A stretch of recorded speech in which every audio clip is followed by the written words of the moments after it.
Friends, ఆపద్బాంధవుడు, అనాథ రక్షకుడు, గోవిందుడు వెంకటేశ్వర స్వామి ఖజానాకే రక్షణ లేకుండా చేసినటువంటి భక్షకులు ఈరోజు అభినవ అన్నమయ్యలా గోవిందదాసులా మాట్లాడుతున్నారు. వారు చేసే చేష్టలకి మాటలకి పొంతన లేదు. చేసిన పనులకి మాటలకి పొంతన లేదు. ఈరోజు రాష్ట్రంలో అందరూ నవ్వుకుంటున్నారు. ఇంక వీటి దొంగలందరూ దొంగలించిన తర్వాత తిరుపతికి వస్తే సెటిల్మెంట్ అయిపోతుంది. దొంగలందరూ దొంగలించిన తర్వాత తిరుపతికి వస్తే సెటిల్మెంట్ చేసే ఒక వ్యక్తి ఉన్నాడు ఇక్కడ. ఆయన దగ్గరికి పోతే కేసులు లేకుండా శ్రమ లేకుండా బయటపడిపోవచ్చు అని చెప్పి ఒక భావన వచ్చిందని చెప్పి మాట్లాడుకుంటున్నారు. ఏందయ్యా కరుణాకర్ రెడ్డి గారు, నాకు సంబంధం లేదు, అవగాహన లేకుండా మాట్లాడారు, నేను అటెండ్ అధ్యక్షుడు కాదు అంటున్నారే. కేసు రవికుమార్ గారిని పట్టుకునింది ఏ రోజు వారిని పట్టుకున్నారు? 24/9/2023 29/4/2023. ఆ రోజు ఏ హోదాలో ఉన్నారయ్యా మీరు? ఎక్స్ అఫీషియల్ సభ్యులు ఉన్నారు కదా మీరు. మళ్ళీ ఛార్జ్ షీటు 30/5/2023. ఆ రోజు ఏ హోదాలో ఉన్నారయ్యా మీరు? ఎక్స్ అఫీషియల్ సభ్యులు ఉన్నారు కదా. లోక్ అదాలత్లో ఏ రోజు రాజీ అయింది? 9/4/23. ఏ హోదాలో ఉన్నారయ్యా మీరు? టిటిడి అధ్యక్షులు ఉన్నారు కదయ్యా. నేను ఆ రోజు అధ్యక్షులు లేరు, వాళ్ళకి అవగాహన లేకుండా మాట్లాడుతున్నారే. మీరే నడిపించారు ఆ రోజు. మొత్తం 2019 నుంచి 24 వరకు తిరుమల తిరుపతి దేవస్థానాలని అంతా మీరే, జగన్మోహన్ రెడ్డి గారు, మీరు, మీ అధికారులే అంతా నడిపించింది ఆ రోజు. టీటీడీ యాక్ట్ 30 of 1987 టీటీడీ చట్టానికి అనుగుణంగా మీరు ఎప్పుడైనా నడుచుకున్నారా? మీ ముఖ్యమంత్రి జగన్మోహన్ రెడ్డి 81 మందితో టీటీడీ బోర్డు వేసి ఏం చేసేవారు? నిద్రపోతున్నావు ఆ రోజు నువ్వేమన్నా? ఆ రోజు ప్రశ్నించలేదే ఇది మంచిది కాదు, ధర్మానికి వ్యతిరేకం, చట్టానికి వ్యతిరేకమని. 2020 ఆగస్టులో 5,000 కోట్ల రూపాయలు స్టేట్ బాండ్స్లో ఇన్వెస్ట్ చేసేటప్పుడు ఎక్కడ పోయినావు కరుణాకర్ రెడ్డి గారు? మౌనముని వారికి ఎందుకు గమ్మునున్నారు? రాముడు వారు వేరు తెగిపోయి దాన్ని సంప్రోక్షణ చేయాలి, బంగారు తొడిగి దానికి పూజలు చేయాలని చెప్పి అర్చక స్వాములు చెప్పినప్పుడు నిద్రపోతున్నారయ్యా. ఏం చేస్తున్నారు మీరు? మిత్రులారా, మన విష్ణుమూర్తి శనేశ్వరుడు అని ఆర్గ్యుమెంట్ జరిగింది. కరుణాకర్ రెడ్డి గారు 2020 సంవత్సరంలో గర్భాలయంలో వెంకటేశ్వర స్వామి పాదాల దగ్గర ఉన్నటువంటి శ్రీరామచంద్రమూర్తి వేలు తెగిపోయిందయ్యా. ఏం చేయాలి? మా వైకానస ఆగంలో ఏం చెప్తున్నారంటే ముహూర్తం కూడా చూడకుండా వెంటనే సంప్రోక్షణ చేసి దానికి బంగారు తొడిగి పూజలు నిర్వహించాలని చెప్తే హైందవ వ్యతిరేక ప్రభుత్వం కదా, ఎంత చెప్పినా స్వామివారి పట్లే అపచారం చేస్తారే మీరు. గర్భాలయంలో మీరే ఈరోజు మాకు నీతులు చెప్పేది, మీరు మాకు ఈరోజు నీతులు చెప్పేది అంటున్నా.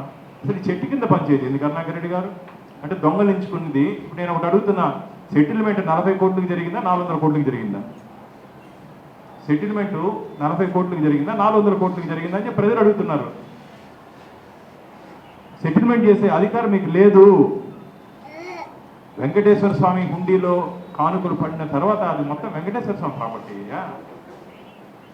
ఎవరికి ఏం హక్కు ఉంటుంది దాంట్లో? లోక్ అదాలత్లో ఏ విధంగా దీన్ని కాంప్రమైజ్ చేస్తారు? ఇది కాంపౌండబుల్ కేసే కాదే. మా అడ్వకేట్ గారితో మాట్లాడాను నేను, అజయ్ గారితో 1 గంట సేపు డిస్కషన్ జరిగింది దీని మీద. మాకు అసలు రాబో 2-3 రోజులు ఇంకా మీరు సెన్సేషన్ వార్త కూడా వింటారు. ఒక 2-3 రోజుల్లో దీంట్లో ఇంకా లోతుగా వింటారు. ఉన్నాయి, ఇంకా 2-3 ఇష్యూస్ ఉన్నాయి. అసలు ఇది మంచిది కాదు కరుణాకర్ రెడ్డి గారు. ఏందో సైంధవుడు అన్నారు ఒకరోజు.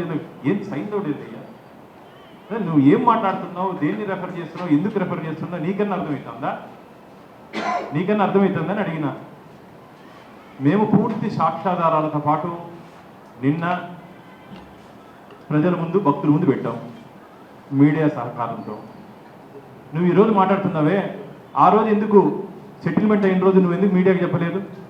నేను అడుగుతున్న కరుణాకర్ రెడ్డి గారిని, మీరు ఆ రోజు సెటిల్మెంట్ 40 కోట్లు వెంకటేశ్వర స్వామికి రాయిచ్చాము, మేము గొప్ప వాళ్ళం, వాళ్ళేంటి వాళ్ళు రాసుకుంటారు, వీళ్ళేంటి వీళ్ళు రాసుకొని ఉంటారన్నావు కదా. ఆ రోజే నువ్వు మీడియా సమావేశం పెట్టి ఇట్లా జరిగింది, లోకాత్రి కాంప్రమైజ్ చేశాను, వెంకటేశ్వర స్వామికి 40 కోట్లు పెట్టానని చెప్పి 40 రాయిచ్చానని చెప్పి ఆ రోజు ఎందుకు చెప్పలేదు? ఎందుకు చెప్పలేదు నేను ప్రశ్నిస్తున్నా. ఈరోజు చెప్పే ధైర్యం లేదు, చెప్పే ధైర్యం లేదు. ఆ రోజే చెప్పుంటే శ్రీవారి భక్తులందరూ ఇంక నేను చెప్పకూడదు, కొన్ని ఏం చేసి ఉంటారో తెలుసుంటుంది. నీకు అధికారం లేనప్పుడు ఈరోజు దొంగ పట్టుబడిన తర్వాత మేము అది చేసుకుంటాము, మేము అది చేసాము, ఇంత ఇంత వెంకటేశ్వర స్వామికి ఇంత లాభం చేసి పెట్టి, నువ్వెవరో లాభం చేసి పెట్టేదానికి మీరెవరయ్యా? భక్తుల కానుకలతో నడుస్తున్నటువంటి ధార్మిక క్షేత్రం శ్రీవారి క్షేత్రం, వెంకటేశ్వర స్వామి క్షేత్రం. మీ మెహర్బానీతో మీరు చేసేది ఏమీ లేదు. అక్కడ స్వామివారు మన ద్వారా చేయించుకుంటున్నాడు అంతే. వారి భక్తులకి ఏం కావాలో మన ద్వారా చేయించుకుంటున్నారు. కానీ మీరు వచ్చిన తర్వాత నేను న్యాయబద్ధంగా చేశాను, నా కర్మలు ఏమి చేయలేదన్నారే. స్విమ్స్ హాస్పిటల్లో మెడికల్ షాపులు, స్విమ్స్ హాస్పిటల్లో మెడికల్ షాపులు టెండర్ లేకుండా ఎందుకు ఇచ్చారు? దాంట్లో ఒకటి నీ టైపిస్ట్ పేరుతో కూడా ఒకటి ఉంది కదా, నీకు కావాల్సిన మనిషి పేరుతో ఒకటి ఇచ్చుకున్నారు కదా, సుబ్బారెడ్డి గారు వారి మనుషులకి ఇచ్చుకున్నారు కదా. కేవలం 20,000 రూపాయలకి ఓపీ బ్లాక్లో మిత్రులారా అక్కడ నుండి కింద మొత్తం ఖాళీ చేయించి జనరిక్ మెడిసిన్స్ అమ్ముతాడు, అక్కడ నుండి పేషెంట్స్కి మంచి జరుగుతుందని చెప్పి 20,000కి ఇచ్చారు. జనరిక్ కాకుండా మొత్తం జనరల్ మెడిసిన్స్ అమ్మాడు. దాంట్లో నెలకి 20 లక్షల రూపాయలు ఎవరికి వెళ్ళింది? ఆ ఒక్క షాప్ నుంచి 20 లక్షల రూపాయలు ఎవరికి వెళ్ళింది? ఆ 20,000 రూపాయల షాప్ నడుపుతున్నట్టు వ్యక్తే ఈరోజు మేము టెండర్లు పిలిస్తే 34 లక్షలకు వేసాడు మిత్రులారా. ఎంత? 34 lakhs per month. 20,000 ఎక్కడ, 34 లక్షలు ఎక్కడ? ఇంకో మెడికల్ షాపు పద్మావతి బ్లాక్ ముందు 16,000కి ఇచ్చారు. దాన్ని ఈరోజు టెండర్ పిలిస్తే ఈ 34 లక్షలకి ఎవరు వేశారో ఆ మహానుభావుడు 23 లక్షలకి వేశాడు. అంటే 34 ఒక 23 ఎంత? 57 లక్షలు. నెలకి 57 లక్షలు స్వామివారి ఖజానాకు పోకుండా ఎవరి ఖజానాలోకి వెళ్ళింది? స్వామివారి ఖజానాలోకి వెళ్ళకుండా నామినేషన్ పద్ధతి ఇచ్చేది ఏందయ్యా? మీరే ఈరోజు మేము ఉన్నప్పుడు అంతా సవ్యంగా జరిగింది, అంతా న్యాయంగా జరిగిందని చెప్పి సినిమా డైలాగులు మాట్లాడుతున్నారు. ఇది మంచిది కాదు కరుణాకర్ రెడ్డి గారు. ఇంకో విన్నా నేను, నా మీద సిబిఐ అంటే మీ నాయకుడి మీద సిబిఐ వేశారని చెప్పి మీ మీద కూడా సిబిఐ వేయాలా? ఎస్ఐ స్థాయి అధికారి విచారణ చేస్తే చాలు, మీకు సిబిఐ అవసరం లేదు. ఎస్ఐ స్థాయి అధికారి విచారణ చేస్తే చాలు. మొత్తం ఏం జరిగింది, ఎందుకు జరిగింది, ఎప్పుడు జరిగింది మొత్తం బయటపడిపోతుంది కరుణాకర్ రెడ్డి గారు. అంటే నీ చుట్టుపక్కల వాళ్ళందరూ జైల్లో ఉన్నారని నేను కూడా జైలుకి వెళ్ళాలని చెప్పి ఏదైనా కోరుకుంటే తొందరలో తీరుతుంది. అది కూడా చుట్టుపక్కల వాళ్ళందరూ జైల్లో ఉన్నారు కదా, మనం కూడా పోవాలా, క్రెడిట్ పెట్టుకోవాలా, నెక్స్ట్ ఏదైనా టికెట్ రావాలా, అలా వాళ్ళకి ఏమైనా ఆలోచన ఉందేమో ప్రజలు అంటున్నారు. నాకు మెసేజ్ చేశారు, అన్న చుట్టూ ఉన్న వాళ్ళకి జైలుకి పోయినారు కదా, వీరికి కూడా మనసులో ఏమైనా బాధ ఉందేమో, పోవాలని, అందుకని ఎంక్వైరీ సిబిఐ అంటున్నాడు. కాబట్టి ఇవన్నీ మంచిది కాదు కరుణాకర్ రెడ్డి గారు. మేమైతే రాజకీయ కక్షతో పని చేయట్లేదు, మళ్ళీ చెప్తున్నాం. వెంకటేశ్వర స్వామి దగ్గర మేము కాపలాదారుణము. స్వామివారి దగ్గర జరిగినటువంటి అపచారాలు, అన్యాయాల్ని మేము బయట పెడుతున్నాము. మేము ఆధారాలతో మాట్లాడుతున్నాం. మీరు ఆధారం లేకుండా వెంకటేశ్వర స్వామి క్షేత్రం మీద, స్వామివారి మీద ఇలా అసత్య అబద్ధ ప్రచారాలు ఇంకనన్నా మానుకోండి. రాజకీయం ఉంటే రాజకీయంగా చూసుకుందాం.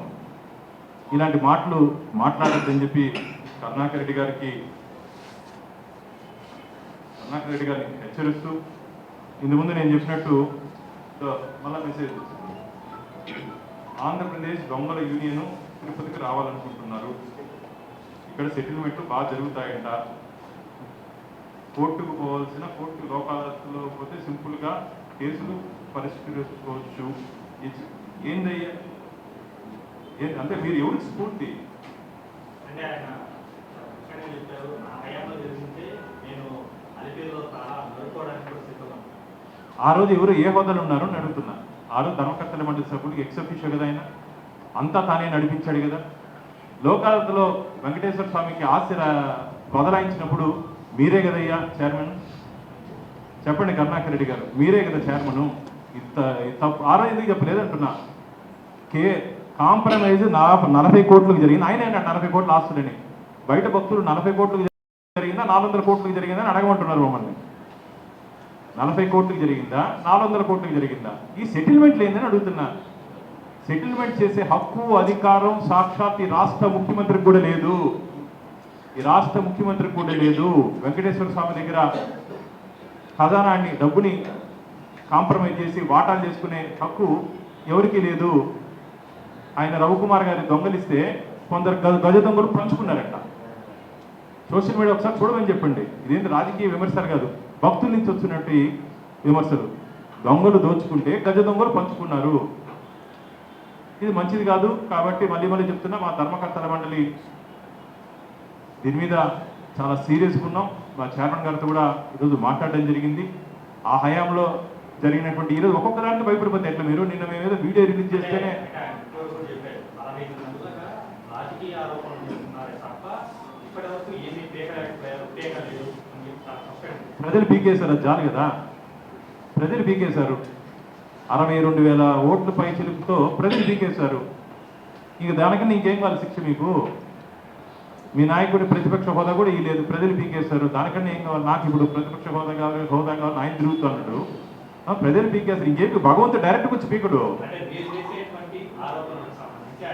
ముందుంది ముసల పండగ, అది చిరంజీవి గారు ఏదో చెప్తారు క్రోకడైల్ ఫెస్టివల్ అని ఉంది, తొందరలోనే ఇవన్నీ ఉంది. దీన్ని లీగల్గా మా లీగల్ ఎక్స్పర్ట్తో మాట్లాడాము.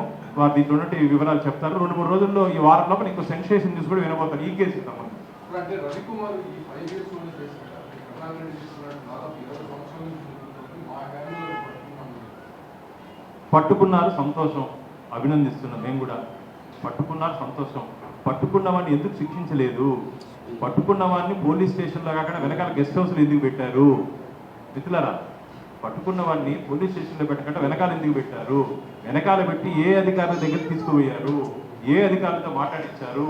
ఆ రోజు రాష్ట్రంలో ఉన్నటువంటి ఉన్నత స్థాయిలో ఉన్నటువంటి వ్యక్తులు ఆ రోజు రవికుమార్తో వచ్చి ఎందుకు మంతనాలు జరిపారు? మిత్రులు, నేను అడుగుతున్నా. ఇవన్నీ జరిగింది పోలీస్ స్టేషన్లో కాకుండా బయట ఎందుకు పంచాయతీ పెట్టారు? దేవుడికి తెలుసు, మనకు తెలుసు. మీరేమో తెలియదు, అదేదో సాగుతుంది, పిల్లి పాలు దిగేటప్పుడు ఎవరికి తెలియదని. అన్నీ బయట వస్తాయి. ఇంతకుముందు సోదరులు అడిగినట్టు 15 నెలల్లో ఏం పీకలేదు అంటున్నారు. అన్ని సమయం రావు దేనికైనా, అన్నీ వస్తుంది. ఆయన ఉబలాట పడుతున్నాడు. ఎంక్వైరీ అని ఆ ఎంక్వైరీ కూడా ఏ విధంగా ఒక విధంగా దీంట్లో కాకుండా వేరే దాంట్లోనే వస్తుంది. వాళ్ళ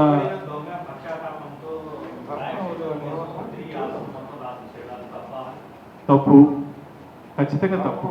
దొంగ ఏంది పశ్చాత్త? అటైతే ఈ కోర్టులు, న్యాయస్థానాలు, జైళ్ళు, బెయిల్ ఎందుకు? దొంగలు చేసి వచ్చి చంపలేసి కరుణాకర్ రెడ్డి గారి ఇంటి దగ్గర పోయి చంపలేసుకునేసి డబ్బులు ఆడ కట్టేసి సెటిల్మెంట్ చేసుకుంటే బయట పంపించేస్తారా? ఈ కోర్టులు, మన రాజ్యాంగంలో కోర్టులు, పోలీస్ స్టేషన్లు ప్రజల భద్రత కోసం పెట్టారు.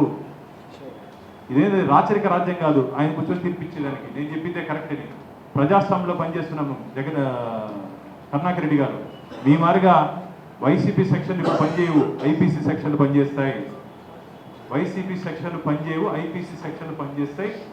మళ్ళీ హెచ్చరిస్తున్నా, రాబో రోజుల్లో ఇంకా చాలా విషయాలు ఉన్నాయి. ఒక్కొక్కటి ఆధారాలతో పాటు మేము శ్రీవారి భక్తుల ముందు పెట్టబోతాం.